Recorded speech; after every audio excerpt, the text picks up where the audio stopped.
en það fyrsti leikurinn í 7. umferð Íslandsmótsins í knattspyrnu. Leikurinn var frekar sviplaus og lítið góð færi, nema að Fylkismenn fengu vítaspyrnu á 15. mínútu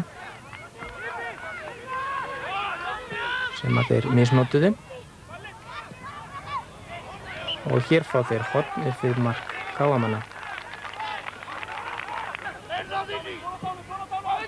Góð hornspyrna en þeir ná að hreinsa frá, en ekki nógu vel því að þarna nær Hilmar Sighvatsson að skora fyrir Fylkismenn, fyrsta mark leiksins.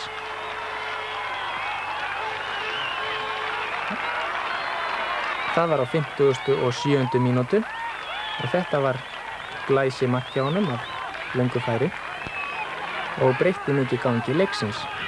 En það var einmitt Hilmar sem að misnotaði vítaspyrnuna sem hann fékk í fyrri hálfleik á 15. mínútu eftir að Baldur Bjarnason var felldur inn í vítateig Akureyringa.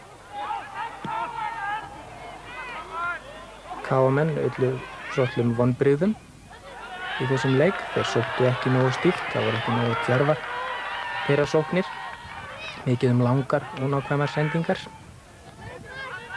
Hér Guðmundur Baldursson, markmaður þeirra Fylkismanna, knöttinn. Langt útspark. En það var einmitt svona knattspyrna sem var mikið leikinn á miðjunni, mikið þóf, minna alvarleg marktækifæri. En til að gera langa sögu stutta þá fór leikurinn þannig að Fylkismenn sigruðu KA 1-0 og það mjög kærkomin stig fyrir Fylkismenn því að þeir voru í fallbaráttunni, voru neðarlega í deildinni en nú hafa þeir lyft sér upp fyrir fallsætið. En KA-menn verða að gera betur því að þeir hafa nú ekki skorað mark á útivelli í seinustu 4 leikjum.